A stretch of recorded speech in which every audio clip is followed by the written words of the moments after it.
Hello दोस्तों, जैसा कि आप लोग जानते हैं कि एसएससी एग्जाम्स 2025 बहुत ही आसपास हैं। विद इन 2-3 मंथ्स आपके एग्जाम स्टार्ट हो जाएंगे। इस टाइम जब मैं वीडियो रिकॉर्ड कर रहा हूँ, ठीक है, सीजीएल भी है, सीएचएसएल भी है, एमटीएस भी है। और आप सब लोग एक बात जानते होंगे कि अगर पीवाईक्यूज पिछले 4-5 साल के कवर कर लिए जाएं तो वैसे ही आपकी सिलेक्शन 50% इंश्योर्ड हो जाती है। ऑल्दो इसके अलावा आपको अपने कॉन्सेप्ट नॉलेज पे भी काम करना है। जो भी ट्रेनिंग आप ऑलरेडी ले रहे हैं, कहीं से भी आप प्रिपरेशन कर रहे हैं, बट पीवाईक्यूज को किए बिना आपको एग्जाम में बिल्कुल भी नहीं जाना चाहिए। पीवाईक्यूज से आपको 2 से 3 चीजें क्लियर होती है। एक तो ये कि किस लेवल के क्वेश्चंस पूछ रहे हैं, कितने लेवल पे मैं अभी स्टैंड करता हूं, कितना मुझे और पढ़ने की जरूरत है, ठीक है। दूसरा, क्योंकि पीवाईक्यूज अक्सर रिपीट होते हैं अगले एग्जाम्स के अंदर भी, तो मेरे काफी क्वेश्चंस तो रिपीटेड पूछे जा सकते हैं मुझसे, उसके लिए मैं ऑलरेडी प्रिपेयर हो जाऊंगा। एंड थर्ड चीज कि अगर आप पीवाईक्यूज को कवर करते हैं तो आपके सारे सब्जेक्ट्स की रिवीजन हो जाती है जो भी आपने किसी भी कोर्स के अंदर पढ़े होते हैं। तो दोस्तों, हमारी एसएससी की पीवाईक्यूज की सीरीज स्टार्ट हो चुकी है, जिसकी आपको वीडियोस डेली 7 o'clock और 7:30 मिलती हैं। 2 सब्जेक्ट्स की इंग्लिश के अंदर हम लोग करीब करीब 600 से 700 क्वेश्चंस कवर करेंगे एग्जाम्स के आने तक इस पीवाईक्यू सीरीज के अंदर। और आज सबसे पहले मैंने टॉपिक चेरी पिक किया है फिल इन द ब्लैंक्स, जिसके थ्रू आपकी वोकैब की, ग्रामर की सारी रिवीजन बड़े आराम से हो सकती है। दोस्तों, आज इसका पार्ट 1 है। टोटल 10 पार्ट्स के अंदर ये वीडियोस कवर करूंगा मैं फिल इन द ब्लैंक्स की, तब हम नेक्स्ट टॉपिक स्टार्ट करेंगे, ठीक है। तो इसके अंदर हम आज 15 क्वेश्चंस करने वाले हैं। हर वीडियो के अंदर हम 15 questions fill in the blanks के एसएससी के पीवाईक्यूज पढ़ेंगे, ठीक है। तो आइए शुरुआत करते हैं। ये सीरीज आपके लिए बहुत इंपॉर्टेंट है, किसी भी सब्जेक्ट की कोई भी वीडियो को मिस मत कीजिएगा, ठीक है। तो आइए देखते हैं, जब आपके पास फिल इन द ब्लैंक के क्वेश्चंस आते हैं तो इनको सॉल्व कैसे करना है। मैं 5 मिनट लूंगा और आपको फटाफट से इसकी सारी स्ट्रेटेजी समझा दूंगा, ठीक है। देखिए, how to solve the questions. To fill in the blank and complete the sentence successfully, you need to understand the sentence properly. सबसे पहले आपको सेंटेंस को अंडरस्टैंड करना है कि what are the things being talked about in this particular sentence. अगर यही understand नहीं कर पाएंगे तो शायद हम लोग जब वर्ड्स के क्वेश्चन आएंगे, आपको वर्ड्स फिल करने हैं, तो उसमें मिस्टेक्स आपकी अक्सर होंगी। तो इसके लिए एक स्ट्रेटजी है, स्टेप बाय स्टेप प्रोसेस क्या होना चाहिए जब आप फिल इन द ब्लैंक के क्वेश्चंस को सॉल्व करने लगे हैं, ठीक है। Step 1, read the complete sentence properly and carefully to find out what can be used to fill in the blank. Students गलती क्या करते हैं? स्टूडेंट्स ये करते हैं कि जैसे ही पढ़ना शुरू करते हैं, आगे जैसे ही उनको ब्लैंक स्पेस मिलते हैं वो वहीं रुक जाते हैं और वहीं पे उस वर्ड को फिल करने की कोशिश करते हैं। अगली इंफॉर्मेशन कलेक्ट किए बिना सेंटेंस में ऐसा करना आपको एरर्स क्रिएट करवा सकता है आपसे एग्जाम में क्वेश्चन को सॉल्व करते टाइम, ठीक है। तो आपको सेंटेंस को बिगिनिंग से लेकर लास्ट तक हमेशा पढ़ना है। It will hardly take maximum 10 seconds to read out the sentence and understand the meaning. तो ये 10 सेकेंड लगाने बहुत इंपॉर्टेंट है अगर आपको एक्यूरेटली क्वेश्चन सॉल्व करना है तो, ठीक है। स्टेप 2 क्या रहेगा? In some cases the blank requires a grammatical word. अब ग्रामेटिकल वर्ड आता है तो स्टूडेंट्स को कईयों की ग्रामर बहुत वीक होती है। अगर आपने ग्रामर पे बहुत अच्छे से काम किया और आपसे ग्रामेटिकल वर्ड को फिल करने को कहा गया, चाहे वो वर्ब का है, चाहे एडजेक्टिव है, चाहे एडवर्ब है, चाहे टेंस से रिलेटेड हो, चाहे कंजंक्शन, तो चाहे प्रेपोजिशन हो, ठीक है। In this case follow these steps. तो ग्रामर का क्वेश्चन हो तो किन स्टेप्स को फॉलो करना इंपॉर्टेंट है, that I will discuss with you. देखिए, सबसे पहले what you have to do, if the blank space requires a pronoun और अ वर्ब। अगर किसी ब्लैंक स्पेस के अंदर एक प्रोनाउन या वर्ब चाहिए, check the noun to ensure that the pronoun and verb is in agreement with it. Pronoun check करना, suppose कोई भी नाउन गिवन है, जैसे कि मान लीजिए नाउन में कोविड-19 की बात होती है, तो कोविड-19 एक नॉन लिविंग ऑब्जेक्ट है और साथ ही साथ क्या है, सिंगुलर है। तो मेरे पास जो लिस्ट ऑफ प्रोनाउंस है, I, we, you, they, he, she, it, तो मुझे पता है उसके लिए मैं क्या यूज करूंगा, इट यूज करूंगा। और अगर ये सिंगुलर है तो साथ में मुझे वर्ब कैसी अलाइन करनी होगी, वर्ब भी सिंगुलर होनी चाहिए। तो ये चीजें आपको चेक करनी होंगी, ठीक है। अगर प्रोनाउन रिक्वायर्ड है तो उसके पहले ऑब्वियसली नाउन गिवन होगा, या फिर अगर वर्ब रिक्वायर्ड है तो उसके पहले नाउन या प्रोनाउन गिवन होंगे, तो वर्ब के अकॉर्डिंगली आप अलाइन करेंगे। सिंगुलर नाउन है तो सिंगुलर वर्ब, प्लूरल नाउन है तो प्लूरल वर्ब, ठीक है। Also check the tense of the sentence and make check the tense of the sentence and make sure that the correct tense structure is followed. Tenses की revision अच्छे से कर लीजिए। Although in questions के through मैं आपको tenses revise करवाऊंगा, लेकिन टेंसेस इंपॉर्टेंटली करना क्यों जरूरी है आपके लिए, क्योंकि वर्ब की डिफरेंट फॉर्म्स होती हैं। जैसे कि हम फर्स्ट फॉर्म गो यूज करते हैं तो सेकंड फॉर्म वेंट है, थर्ड फॉर्म उसकी गोन होती है। उसके बाद आप आईएनजी लगाते हैं तो that becomes fourth form of verb. अगर आप एस और एस लगाते हैं तो that becomes fifth form. Has have had का यूजेज, इज एम आर का यूज, वॉज वर का यूज, इस पे भी आपसे फिल इन द ब्लैंक का क्वेश्चन पूछ सकता है, इसलिए टेंसेस को अपने अच्छे से रिवाइज कर लीजिए। Okay, if the blank requires an adjective और अ डिटर्मिनर, दोस्तों डिटर्मिनर एडजेक्टिव का ही पार्ट होता है, कुछ होते हैं डिस्क्रिप्टिव एडजेक्टिव जो किसी का कलर, शेप, साइज या क्वालिटी बताते हैं। डिटर्मिनर्स उसकी क्वांटिटी, नंबर या एम्फेसाइज करके या उसकी पोजीशन को डिस्क्राइब करते हैं। अगर सेंटेंस में एक एडजेक्टिव या डिटर्मिनर रिक्वायर्ड है, check if the noun is countable और अनकाउंटेबल। जैसे कि बेसिक डिफरेंस मैनी और मच का आपसे पूछ लिया जाए तो आपको पता होना चाहिए कि मैनी काउंटेबल नाउन्स के साथ आता है, तो मच अनकाउंटेबल नाउन्स के साथ यूज किया जाता है। ठीक है, इन केस ऑफ प्रेपोजिशन, अब प्रेपोजिशन का दोस्तों ऐसा है, कई बार तो आप लॉजिक्स लगाते हैं कि इस पर्टिकुलर वर्ब के साथ क्या प्रेपोजिशन पॉसिबली आ सकती है सेंटेंस की रिक्वायरमेंट के हिसाब से, बट कई बार आपके लॉजिक्स फिनिश हो जाते हैं, आपकी नॉलेज खत्म हो जाती है, क्योंकि कई वर्ड के साथ फिक्स्ड होता है कि प्रेपोजिशन यही आएगी। जैसे अगर मुझे कहना है कि मुझे हाइट से डर लगता है, तो हिंदी में तो हम कहते हैं से डर लगता है, बट इंग्लिश में क्या होता है, I am afraid of height. तो इंग्लिश में afraid is followed by what, only of. तो आपको ये वर्ड्स याद करने होते हैं। ठीक है, तो in case of preposition, make sure you check what relation between the words that preposition is connecting and then choose your answer. तो इसके लिए आपको right word के साथ right preposition की knowledge भी होनी चाहिए। ठीक है, for adverbs and conjunction, make sure that they fit in the sentence. इसकी knowledge भी हम लोग sentences करते करते साथ में grasp कर लेंगे। ओके, now step 3 क्या होना चाहिए आपका, if the filler is vocabulary based। ठीक है, आपसे words fill करवाने की बात कर रहा है तो follow these steps. Read the sentence to understand what should come in the blank. आपको पर्टिकुलरली पूरा सेंटेंस पढ़ के उसको पहले अंडरस्टैंड करना है। ठीक है, read the options carefully to understand their meanings. आप हो सके तो सेंटेंस को पढ़ने के बाद अपना शैडो आंसर क्रिएट कर लीजिए कि आपके हिसाब से कौन सा वर्ड फिल हो सकता है। पॉसिबली 1, 2, 3, 4 वर्ड्स आपके माइंड में आ सकते हैं। उसके बाद गिवन वर्ड्स को केयरफुली पढ़िए, जो आपका शैडो आंसर आपने क्रिएट किया अगर उससे कोई रिलेट करता हो वर्ड है तो आपका आंसर हो सकता है। Right, choose the word that best fits the sentence. After making your choice, read the complete sentence to make sure the sentence is correct and meaningful.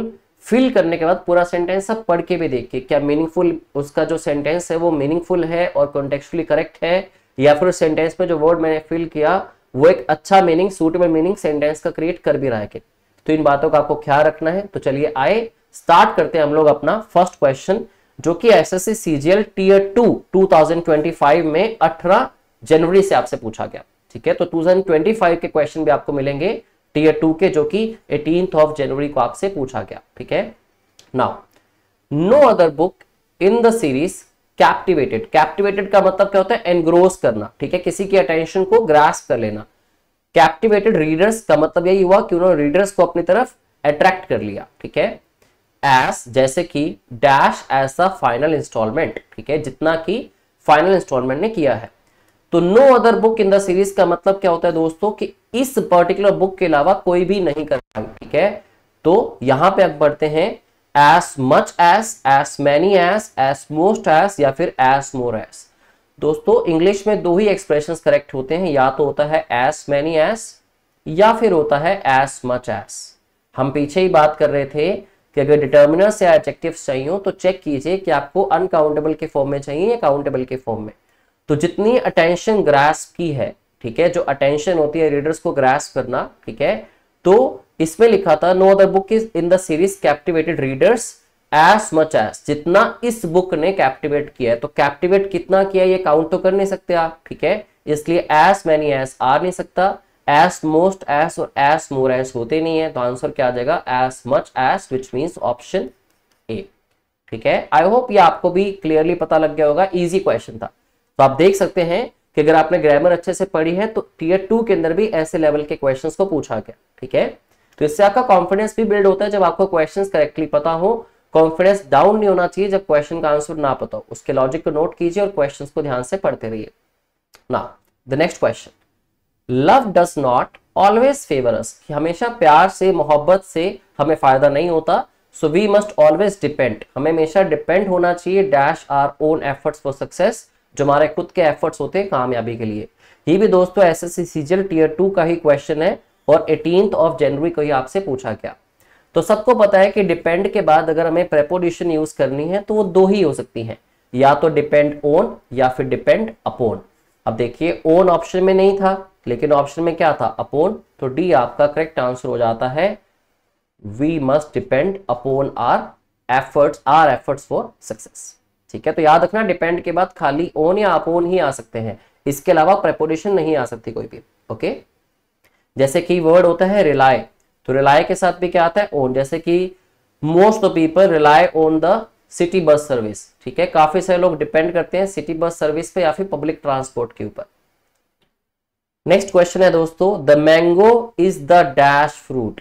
देखिए, जब भी आर्टिकल द को यूज किया जाता है, आर्टिकल द या तो किसी डेफिनेट ऑब्जेक्ट के लिए आता है, जो भी चीजें फेमस होती हैं डेफिनेट होती हैं, या फिर जब एक नाउन रिपीट किया जाए, जब रिपीटेड होता है नाउन तब भी आर्टिकल द आता है। जैसे कि मैं कहूं I caught a cold last week, कि मुझे पिछले हफ्ते जुकाम हो गया। अब कोल्ड की बात मैंने पहले करी तो आर्टिकल इनडेफिनेट ए के साथ की, लेकिन इसी की बात अगर मैं रिपीटेड करता हूं कोल्ड की, ठीक है, तो रिपीटेड सेंस में इसमें आर्टिकल द यूज होगा, and the cold is getting worse day by day. ठीक है, और कोल्ड जो है दिन बर दिन बुरा होता चला जा रहा है। ठीक है, तो अब क्या आ गया, द कोल्ड, तो रिपीटेड सेंस में बात होगी अगर किसी नाउन की तब भी आर्टिकल द आएगा, या फिर जब आप बात करते हैं सुपरलेटिव डिग्री ऑफ एडजेक्टिव को यूज करने की, तो आपको पता है हमेशा ही उसके साथ आर्टिकल कौन सा आता है, द आता है। ठीक है, ना तो डिग्री पॉजिटिव के साथ हम लगाते हैं ऐसा, ना ही हम डिग्री कंपैरेटिव के साथ। So the mango is the sweetly fruit, sweetly तो वैसे ही एडवर्ब होती है, स्वीट फ्रूट। अगर तो ये कहता ना मैंगो, द भी ना लगाता, सिंपली कहता मैंगो इज, फिर आ जाता अ स्वीट फ्रूट, कि मैंगो एक स्वीट फ्रूट है। अगर स्पेसिफिकली मैंगो की कर रहा है बात और साथ में आर्टिकल द भी लगा रहा है, तो कहना चाहता है कि सबसे स्वीट यही होता है, तो स्वीटर भी नहीं आएगा, ऑप्शन आ जाएगा D answer, mango is the sweetest fruit, कि सबसे मीठा फ्रूट मैंगो होता है। ठीक है, मुझे बताना भी कमेंट बॉक्स में किस किस का फेवरेट फ्रूट मैंगो है, क्योंकि मेरा तो है मैंगो के बाद पाइनएप्पल। तो ये दोस्तों आपसे क्वेश्चन पूछा गया एसएससी सीजीएल टीयर 2 के अंदर ही सेम डेट में।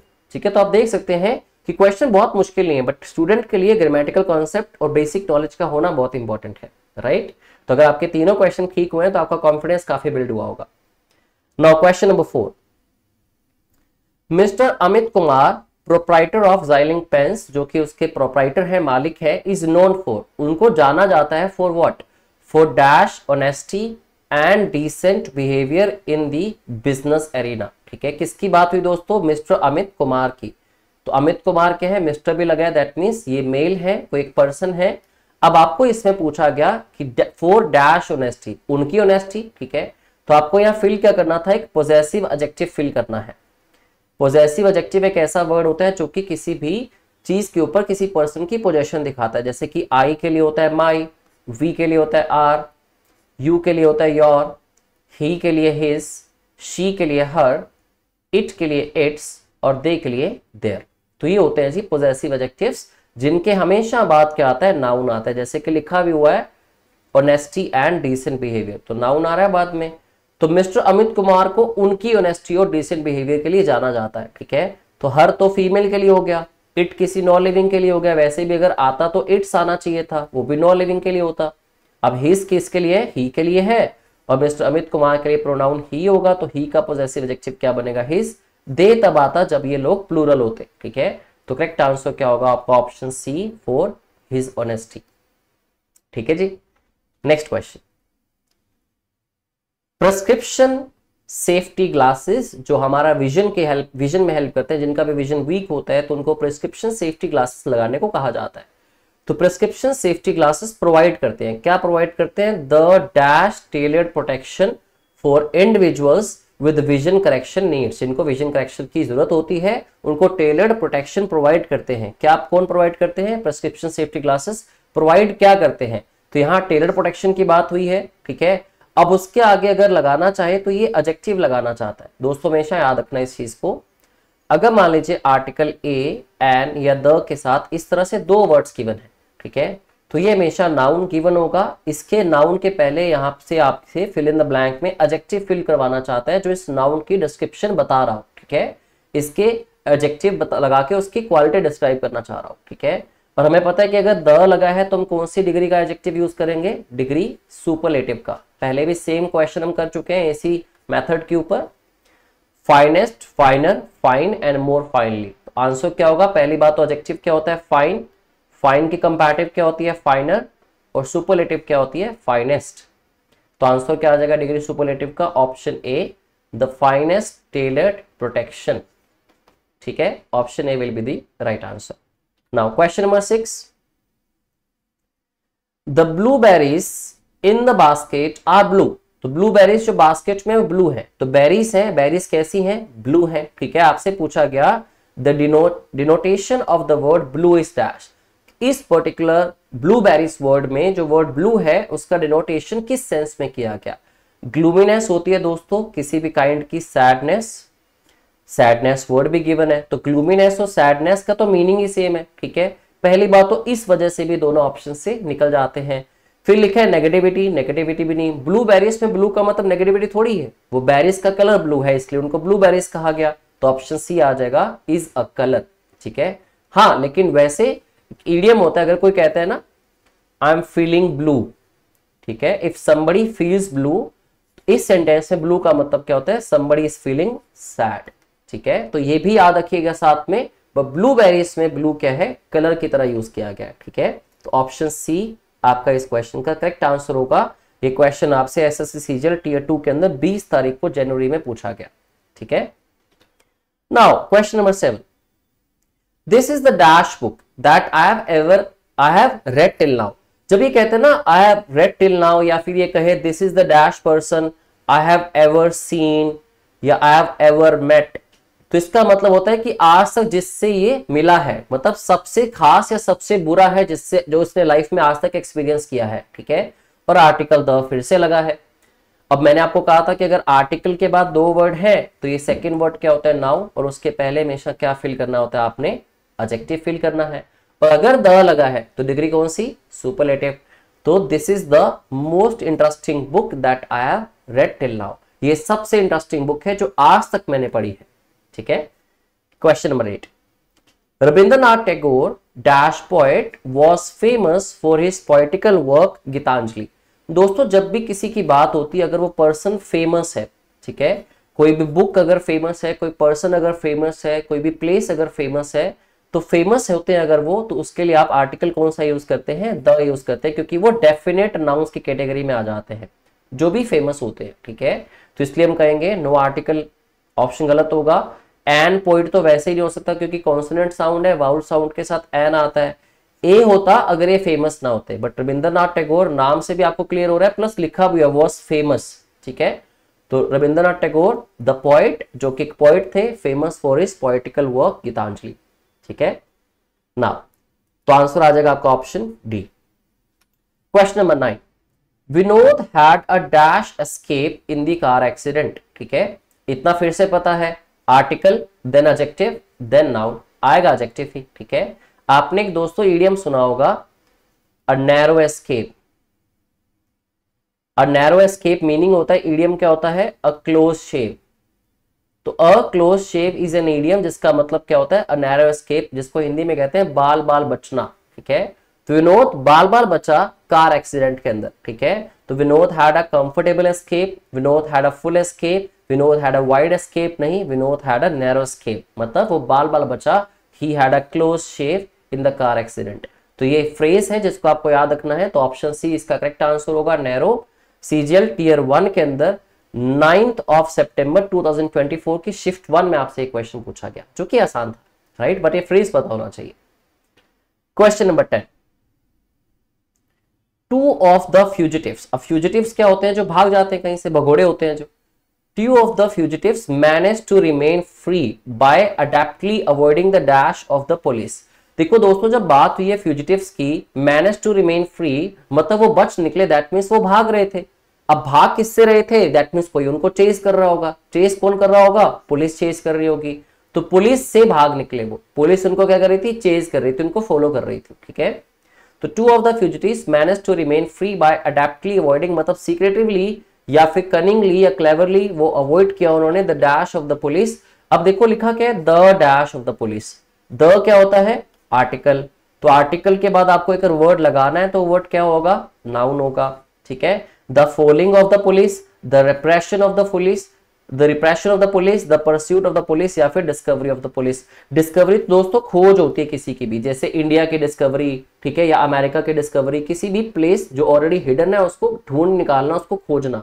तो दोस्तों इसमें वो फॉलो कर रहे थे उसको, ठीक है, तो फॉलोइंग नहीं आएगा। रिप्रेशन का मतलब तो किस तरह का दबाव होता है, जैसे रिप्रेस करना मतलब किसी को दबाना, ठीक है, तो रिप्रेशन होता है किसी तरह का दबाव, ठीक है। बट ये कह रहे हैं फ्यूजिटिव्स मतलब वो भाग रहे होंगे, भगोड़े हैं, तो पुलिस के परस्यूट से दौड़ निकले। परस्यूट क्या होता है, किसी की खोज, ठीक है। तो जब बात होती है खोज की या किसी को फॉलो करने के एक्ट को कहते हैं हम परस्यूट, जैसे कि परस्यूट ऑफ हैप्पीनेस। तो कोई बंदा निकला परस्यूट ऑफ हैप्पीनेस में, मतलब खुशी की खोज में, ठीक है। तो यहां पे आंसर क्या आ जाएगा फिर, परस्यूट। तो pursuit will be the right answer, option C. तो पुलिस जो उनका फॉलो कर रही थी, उनको खोज रही थी, उस चीज से वो भाग निकले, क्योंकि वो फ्यूजिटिव्स कहा गया उनको, क्योंकि फ्यूजिटिव्स क्या होते हैं, जो भगोड़े होते हैं, ठीक है, जो किसी भी लॉ से, किसी पुलिस से या किसी कोर्ट से दूर भागते हैं, किसी फैसले से दूर भागते हैं, ठीक है। 11th question, we have postponed, मतलब हमने डिले कर दिया है this movie outing too many times, बहुत बार हमने डिले कर दिया। So we are going tomorrow, हम कल जा रहे हैं, जो मर्जी हो जाए। कम डैश और शाइन, जैसे कि दोस्तों फ्रेज होता है कम व्हाट में, जिसका मतलब क्या होता है, जो मर्जी हो जाए, नो मैटर व्हाट हैपेंस, जो मर्जी हो जाए। अब इसमें कहा गया कम डैश और शाइन, तो ये भी एक फ्रेज है, कम रेन और शाइन, चाहे बारिश आए चाहे धूप पड़े, हम तो जा रहे हैं, मतलब at any cost, at in any situation. Rain और शाइन का मतलब होता है, कम रेन और शाइन का मतलब होता है एट एनी कोस्ट। तो दिस इज अ फ्रेज जो आपको पता होना चाहिए। तो कम रेन और शाइन होगा, कम माउंटेन और शाइन नहीं होगा, कि पहाड़ तो नहीं आएंगे, हेल भी नहीं आएगा, थंडर भी नहीं। कम रेन और शाइन या कम वट में, इन दोनों को याद रखिएगा, इन दोनों का मतलब होता है एट एनी कोस्ट आप कोई काम करेंगे, ठीक है। ये एसएससी सीजीएल टीयर 1 में आपसे 12 सितंबर को शिफ्ट 2 के अंदर क्वेश्चन पूछा गया था। तो आप देखिए कितने इंपॉर्टेंट क्वेश्चन है, और बहुत मुश्किल भी नहीं, लेकिन कुछ फ्रेजेस का पता होना बहुत इंपॉर्टेंट है, right. Question number 12, to dash the ticket Amit had to visit the travel agency many times, ठीक है। तो टिकट्स को डैश करने के लिए अमित को बहुत बार ट्रैवल एजेंसी के पास जाना पड़ा। टिकट्स को कॉन्ट्रास्ट करने के लिए, कॉन्ट्रास्ट मतलब उसको कॉन्ट्राडिक्ट करने के लिए, टिकट्स को कंफर्म करने के लिए, टिकट्स को कन्फर्म करने के लिए, टिकट्स को कन्वेंशन करने के लिए। पहली बात तो लगा क्या है, टू डैश द टिकट, आएगी क्या, वर्ब की फर्स्ट फॉर्म, क्योंकि इसको कहते हैं हम लोग टू इन्फिनिटिव, राइट। अब दोस्तों कन्फर्म का मतलब होता है टू ओबे अ लॉ और रूल, किसी भी लॉ की को ओबे करना, ठीक है, उसकी पालना करना, उसको डिसिप्लिन मैनर में रह के उसको फॉलो करना। तो वो टिकट को कंफर्म क्यों करेगा, ओबे तो नहीं करेगा टिकट को, टिकट को कंट्रास्ट भी नहीं करेगा वो। तो ए निकल गया, सी निकल गया, कन्वेंशन वैसे ही डी नाउन नहीं है, सॉरी वर्ब नहीं, हमें तो वर्ब चाहिए। तो टिकट को कंफर्म करने के लिए कि टिकट मेरी होगी है कि नहीं, उसको बहुत बार जाना पड़ा ट्रैवल एजेंसी, ठीक है। तो option B confirm will be the right answer. 12 सितंबर को शिफ्ट 3 में आपसे सीजीएल टीयर 1 के अंदर ये क्वेश्चन पूछा गया था। Question number 13, they dashed their house for the past 2 months and it is finally starting to look fantastic। तो अपने घर को कुछ कर रहे हैं वो पिछले 2 महीने से, और फाइनली ये फैंटास्टिक दिखना शुरू हो गया है, ठीक है। अब दोस्तों हमेशा ध्यान रखना, जब भी आपके सेंटेंस में इस तरह से गिवन हो ना, फॉर द पास्ट 2 months, जब भी फॉर मेंशन करके कोई टाइम एक्सप्रेशन गिवन हो जो ये बताना चाह रहा होगा फॉर हाउ लॉन्ग, या फिर सिंस लगा के कोई टाइम मेंशन हो जो बताना चाह रहा होगा सिंस व्हेन, जब भी इस तरह का टाइम एक्सप्रेशन गिवन होता है तो वो कहना चाह रहा होता है कि कोई काम कुछ टाइम से हो रहा है। किस टाइम से हो रहा है वो कह देगा, जैसे for 3 months, for 5 days, for 10 years, या फिर सिंस 2010, सिंस जनवरी, सिंस फरवरी, सिंस मॉर्निंग। तो जब इस तरह के टाइम एक्सप्रेशंस गिवन हो, एक बात माइंड में फिट कर लो, कभी भी आपने सिंपल टेंसेस यूज नहीं करने। सिंपल टेंसेस का मतलब है जो प्रेजेंट के 3 सिंपल टेंसेस होते हैं या फिर कॉन्टिन्यूअस 3 सिंपल टेंसेस होते हैं। आपको या तो यूज करने होते हैं इस टाइम पे परफेक्ट टेंसेस, या फिर आपको यूज करने होते हैं परफेक्ट कॉन्टिन्यूअस टेंसेस। हमेशा इस बात का ख्याल रखना, ठीक है। अब देखो इसमें क्या है, वर रेनोवेटिंग सिंपल कॉन्टिन्यूअस है पास्ट का, मैं निकाल दूंगा। विल रेनोवेट निकाल दूंगा। हैज रेनोवेटेड ये पास्ट का परफेक्ट है, बट वो तो कह रहा है कि वो रेनोवेट कर रहे हैं अभी, और अब फाइनली ये फैंटास्टिक दिखना शुरू हो गया है। तो दे हैव बीन रेनोवेटिंग। वैसे भी आप देखिए यहां पे बात हो रही है प्रेजेंट की, अब ये फाइनली स्टार्ट हो गया फैंटास्टिक दिखना, तो विल रेनोवेट इस केस में वैसे भी नहीं आना था। हैज रेनोवेटेड कि वो रेनोवेट कर चुके हैं, ये पॉसिबल था, बट बात हो रही है कि अभी वो रेनोवेट कर रहे हैं 2 महीने से, और अभी ये स्टार्ट हुआ है फैंटास्टिक दिखना, मतलब काम कंप्लीट अभी तक हुआ नहीं है। तो हैज रेनोवेटेड का मतलब वैसे भी यहाँ पे देखिए अगर आप दे यूज हुआ है तो दे के साथ तो हैव आता है, हैज आ ही नहीं सकता, तो हैज की वजह से भी ऑप्शन सी गलत हो गई, तो ए बी सी ऑटोमेटिकली गलत हो गए। और लास्ट में जाके बचता है कि वो कितने टाइम से इस घर को रेनोवेट कर रहे हैं। मैं एक सिंपल सेंटेंस लेके आपको समझाता हूं, आंसर इसका डी होगा। जैसे एक मैं कहता हूं आई एम टीचिंग यू, ठीक है, किसका मतलब हुआ कि मैं आपको पढ़ा रहा हूं, इसमें मैंने आई एम टीचिंग सिंपल प्रेजेंट का कॉन्टिन्यूअस टेंस यूज किया। अगर मान लीजिए मैं ऐसा कह दूं फॉर 15 to 20 मिनट्स, कि मैं आपको 15-20 मिनट से पढ़ा रहा हूं, जब भी ये टाइम एक्सप्रेशन सेंटेंस में ऐड होगा कि आप कितने टाइम से किसी काम को कर रहे हैं या कब से आप किसी काम को कर रहे हैं, तो आपको मैंने क्या कहा, सिंपल को परफेक्ट और सिंपल कॉन्टिन्यूअस को परफेक्ट कॉन्टिन्यूअस में कन्वर्ट कीजिए। तो आई एम टीचिंग का हो जाएगा I have been teaching you. ये आपके टेंसेस के बहुत ही इंपॉर्टेंट कॉन्सेप्ट्स हैं, इसलिए हो जाएगा they have been renovating their house. तो दोस्तों ये टेंस का क्वेश्चन था, जैसे हमने स्ट्रेटेजी के अंदर डिस्कस भी किया था। तो ये आपसे टियर 1 के अंदर ही 18 सितंबर 2024 में शिफ्ट 3 के अंदर क्वेश्चन पूछा गया। Okay, now the second last question, question number 14, the US dash building was built in the year 1800। अब यूएस के अंदर क्या है, जैसे भारत में लोकसभा राज्यसभा है जहां पे ऑफिशियल्स बैठते हैं, मिनिस्टर्स बैठते हैं, पॉलिटिकल पार्टीज बैठती हैं, अपने जो भी नए रूल्स होते हैं उनको बनाते हैं, नए बिल्स को पास करते हैं, मीटिंग्स होती है उनकी, ठीक है। ऐसे यूएस के अंदर भी एक बिल्डिंग है, ठीक है, जिसमें सारा ऑफिशियल काम होता है। बहुत बार न्यूज में भी आपने पढ़ा होगा, उसको कहते हैं यूएस कैपिटल, CAPITOL से, ठीक है। तो US capital option D answer आ जाएगा, जो कि काफी आसान था। दोस्तों कैनिबल कौन होता है, कैनिबल तो एक पर्सन होता है, अ पर्सन या फिर a man who Yeats other persons या अदर इंडिविजुअल्स, जो एक आदमी दूसरे आदमियों को खाता है उसको कैनिबल कहते हैं, ठीक है। तो यूएस कैनिबल तो नहीं। अब ये वाला कैपिटल क्या है, इसके 2 मीनिंग्स है जो यहाँ पे इनकरेक्ट है। कैपिटल का एक तो मतलब होता है जो पैसा बिजनेस में इन्वेस्ट किया जाता है इंटरेस्ट या फिर प्रॉफिट कमाने के लिए, तो जो मनी इन्वेस्ट की जाती है बिजनेस में, money invested in a business, ठीक है, उसको कैपिटल कहते हैं। या फिर कैपिटल एक सिटी होती है जहां पे किसी भी स्टेट या किसी भी स्टेट गवर्नमेंट या सेंट्रल गवर्नमेंट का राज होता है या फिर वो वहां पे एग्जिस्ट करती है। जैसे कि चंडीगढ़ पंजाब और हरियाणा की क्या है, कैपिटल सिटी है, ऐसी दिल्ली क्या है, पूरे हिंदुस्तान की कैपिटल सिटी है। तो कैपिटल के 2 मतलब होते हैं जो यहाँ पे अप्रोप्रिएट नहीं है। ए निकल गया, कैनिबल निकल गया, the captain, US captain building नहीं होगा, तो यूएस कैपिटल, कैपिटल जहां पे यूएस के सारे ऑफिशियल वर्क जो है दैट इज डन, ठीक है। तो ये दोस्तों ये आपसे क्वेश्चन टियर 1 में सीजीएल के अंदर ही 19 सितंबर शिफ्ट 3 के अंदर पूछा गया। और अक्सर हम क्लासेस में वर्ड्स का डिफरेंस भी पढ़ते हैं, अगर जिन लोगों ने मेरी क्लासेस लगाई हैं कैपिटल वर्सेस कैपिटल, तो इन दोनों वर्ड्स का डिफरेंस जब हम पढ़ते हैं तो वहीं से भी क्लियर हो जाता है कि आंसर क्या होना चाहिए। Okay, the last question of the day is Sharad is always dash about showing up for work because, तो हमेशा वो डैश करता है काम में आने के लिए, ठीक है। शोइंग अप फॉर वर्क मतलब coming for work, because he believe, क्योंकि वो विश्वास करता है किस चीज पे, दैट टार्डीनेस, टार्डीनेस क्या होती है, लेजीनेस, ठीक है, गेट्स अस नोवेयर, कि आलस हमें कहीं नहीं ले जा सकता, हमें कुछ नहीं दिला सकता। दैट मीन्स शरद तो बहुत ही डेडिकेटेडली काम पे रोज पहुंचता होगा, ये आपके माइंड में आंसर आना चाहिए। तो Sharad is always selective about showing up, selective तो होता है आप किसी पर्टिकुलर चीजों पे ही फोकस करते हो, कि आप मान लीजिए बर्गर खाना चाहते हैं तो आप सिलेक्टिव हैं कि आप मैकडोनल्ड्स का ही खाएंगे या बर्गर किंग का ही खाएंगे, तो सिलेक्टिव काम पे आने के लिए तो नहीं होगा बंदा।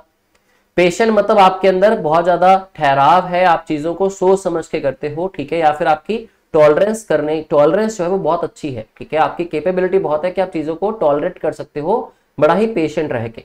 तो पेशेंट भी नहीं आएगा। ड्राउजी तो उल्टा नेगेटिव हो गया कि हमेशा वो नींद में रहता है, और ये कहता है क्योंकि उसको तो लगता है कि जो आलस है वो हमें कहीं नहीं लेके जाएगा, ठीक है, इसलिए वो तो हमेशा काम पे टाइम पे पहुंचने के लिए हमेशा रेडी रहता है। तो ही इज पंक्चुअल, वो टाइम पे पहुंचता है। Sharad is always punctual about showing up for work, हमेशा काम पे वो पंक्चुअलिटी के साथ पहुंचता है, टाइम पे पहुंचता है, क्योंकि उसको लगता है कि जो आलस है उससे किसी को कभी कोई फायदा नहीं होता।